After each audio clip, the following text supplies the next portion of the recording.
திரு நவீதன், தேர்தல் முடிவுகளுக்கு பிறகு நம்ம எண்ணிக்கையை சொல்லுவோம். சார் இப்பவே மம்தா ஜெயித்தவர், அவர் முதல்வராக தொடர்றாரா இல்லையாங்கிறது பிரச்சனை இல்லைன்னு ஒரு முடிவுக்கு வந்திருக்கிறார். ஜனநாயகத்தின் வெற்றியாக அவர் அதை பார்க்கிறார். தேர்தல் ஜனநாயகத்தின் வெற்றியாக மம்தாவின் வெற்றியை அவர் அளவிடுகிறார். திரு பி ஏ கிருஷ்ணன், அந்த அளவுக்கு ஒரு பாரபட்சமாக தேர்தல் நடத்தப்பட்டிருக்கா மேற்கு வங்க? இல்லை, இது எல்லாமே ஒரு அலிகேஷனாக தான் நான் பார்க்குறேன். இத்தனை பேர் ஓட்டு போட்டிருக்காங்க, ஒரு எக்ஸிட் போல்லாம் நடந்திருக்கு. எக்ஸிட் போல்ன்றதே ஆல்வேஸ் எல்லாருமே சொல்கிறது you should take with pinch of salt தான். ஸோ அதனால் அதில் மாற்று கருத்து கிடையாது, அதில் வரது அப்படியே ஏற்றுக்க போகிறதும் கிடையாது.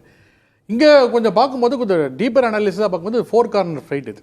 ஸோ இந்தியா கூட்டணி அங்கே மொத்தமாக உடஞ்சி போச்சு, கொலாப்ஸ் ஆகி போச்சு. அதெல்லாம் நம்ம அந்த மாதிரி ஒரு கொஞ்சம் பாயிண்ட்ஸ்லாம் பார்க்கும்போது இந்தியா கூட்டணி ஒரு 4 கார்னர் கண்டெஸ்டண்டாக இருக்குது. லெவல் பிளேயிங் ஃபீல்டு இருந்தது. லெவல் பிளேயிங் ஃபீல்டை கிரியேட் பண்ண மம்தாவுக்கும் பாஜகவுக்கும் அப்படி இருந்துச்சு. அப்படி இப்போதைக்கு அப்படி தான் இருக்கிறது. ஏன்னா காங்கிரஸ் அண்ட் கம்யூனிஸ்ட் 2 பேர் தனியாக போயிட்டாங்க. ஸோ இப்போ அங்கே களத்தில் இருக்கிறது பிஜேபி மட்டும் தான் இருக்காங்க, அதாவது ஆப்போசிஷனாக இருக்காங்க. நீங்க பொலிட்டிக்கல் கிரவுண்ட்ல பொலிட்டிக்கல் எலெக்ஷன் கிரவுண்ட்ல எலெக்ஷன் சார், இது நம்ம நிறைய இது பார்த்துட்டோம். இன்னைக்கு பல ஸ்டேட்ல தேர்தல்கள்லாம் மாறி மக்கள் தானா ஓட்டு போட்டு ஒரு என்ன சொல்றது, ஒரு பீஸ்ஃபுல்லா ஒரு ஓட்டிங் நடக்கிறத பார்த்துட்டு வரோம். பல மாநிலங்கள் தேர்தல்லாம் பீகார் உட்பட பார்த்துட்டு வந்துட்டோம். இன்னும் அந்த மாதிரி ஒரு ஜங்கிள் ராஜ் மாதிரி ஒரு கல்ச்சர் இருக்கிறது இப்போ மேற்கு வங்கத்தில் இருக்குன்றத மக்களுக்கு பழைய ஹிஸ்டாரிக் எராக்கு கொண்டு போறாங்க. 2 கட்சி யாரா இருந்தாலுமே சரி. அதான் மக்கள் ஜனநாயகத்திலேருந்து அந்த சாரத்தை மட்டும் ரொம்ப கவனமா பாஜக உறிஞ்சி எடுத்துருது. இதெல்லாம் அலிகேஷன் அவர் நான் என்ன சொல்றேன், போன வருஷம் இதே 2021 தேர்தலில் மம்தா அவர்கள் நிற்கும் போது அவங்க 2 தொகுதியில் நிற்கிறாங்க. ஒரு தொகுதியில் தோத்து போனாங்க. அது யாராவது ஒத்துக்கிறாங்களா? அது முதல்ல ஏன் தோத்து போனாங்க? அவங்க என்ன பாஜக அங்கே தேர்தல் சதி பண்ணி இந்த மாதிரி ஒரு சொல்கிற மாதிரி மத்திய காவல்துறையெல்லாம் சதி பண்ணி அவங்களுக்கு தோக்கடிச்சாங்களே? மக்களை ஏற்றுக்கலாம் அந்த தொகுதியில். அந்த ஃபேக்டை ஃபர்ஸ்ட் அக்செப்ட் பண்ணிக்கணும்ல.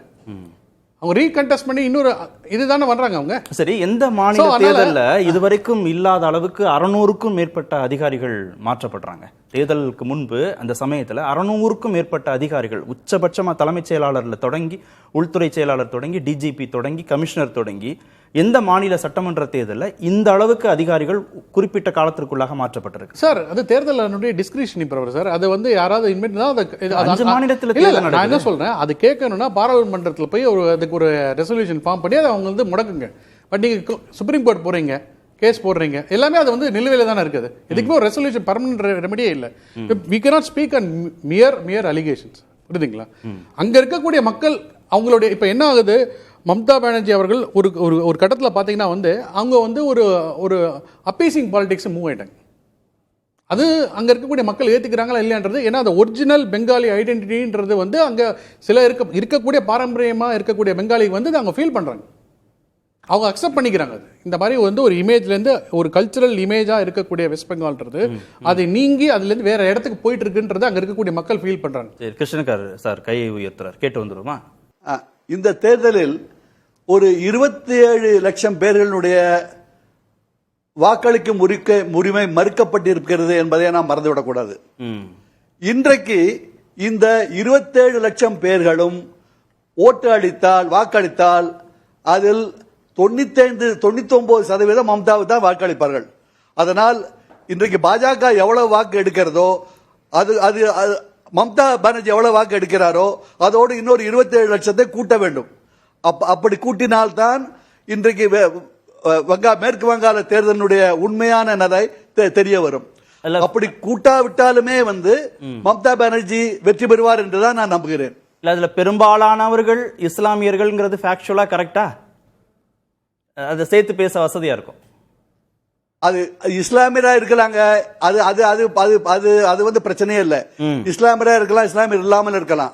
ஆனால் என்னுடைய வாக்களிக்கும் உரிமை மறுக்கப்படும் போது அந்த வாக்களிப்பு உரிமை மறுத்த கட்சி பாஜக என்பதை மக்களுக்கு தெரியும். அதனால அவங்க திரும்ப அவங்களுக்கு அந்த ஓட்டளிக்கும் உரிமை வந்தால் அவர்கள் நிச்சயமாக பாஜக எதிராக தான் ஓட்டளிப்பார்கள். அதனால் மம்தாவுக்கு எவ்வளவு ஓட்டு கிடைக்கிறதோ அதோடு 27 லட்சம் ஓட்டுகளை சேர்க்க வேண்டும். சேர்த்தால்தான் மேற்கு வங்காளத்தினுடைய நிலைமை வந்து சரிவர தெரிய வரும். சரி, பதில் சொல்லிட்டேன் நவநீதன். இல்ல அவர் 27 லட்சம் கவுண்ட் சொல்றாரு. எனக்கு ஐ டோன்ட் ஹேவ் எவ்வளவு பேர் வந்து அடிஷன் வந்திருக்குன்றது தெரியாது. அந்த 27 லட்சம் மொத்தம் 90 லட்சம் சார். 40 லட்சம் பேர் அதிகமா வாக்களிச்சிருக்காங்க. சோ இல்ல அதான் எனக்கு I don't have the data. அப்படி இருக்கு நீக்கப்பட்டது மொத்தம் 90 இல்ல லட்சம். அதுதான் சார், நீக்கப்பட்டதுல வந்து எல்லாருமே வந்து அந்த பகுதியில கரெக்டான வாக்காளர்களா நமக்கு தெரியாது. 3 மாவட்டங்கள்ல மட்டும் இல்ல 27. நான் என்னோட இது வந்து அவர் எப்படி யூகத்துல சொல்ல நான் அந்த யூகம் இல்ல அது இல்ல நான் ஃபேக்சுவலி இல்ல ஃபேக்சுவலி கரெக்ட்னா அவங்க வந்து நீக்கப்பட்டது ஃபேக்சுவலி கரெக்ட். நீக்கப்பட்டது மம்தாவுக்கு தான் வாக்களிப்பாங்களாங்கிறது தெரியும். அது தெரியாது. அவங்க எதனால நீக்கப்பட்டாங்க, அவங்க வந்து 2 இது வச்சிருந்தாங்களா, என்ன ரீசனுக்காக நீக்கப்பட்டாங்கன்றது ஏதாவது கரெக்ட் அந்த ஃபேக்ட் இருந்தா நம்ம பேசலாம். அது ரெண்டு இதுமே நம்ம கிட்ட ஒரு பேர் ஃபேக்டே இல்லாத போது நம்ம எப்படி பேச முடியும் சொல்லுங்க. இது ஒரு குற்றச்சாட்டை தான் நான் பாக்குறேன். இது ஒரு குற்றச்சாட்டு. அதை வந்து அதை கையாள வேண்டியது தேர்தல் ஆணையம். அதை வந்து அவங்க ஃபேக்ட் கொடுக்கணும் பார்க்கணும். நான் இந்த குற்றச்சாட்டை வந்து என்னால் வந்து ஏற்றுக்க முடியாது. அவ்வளோதான்.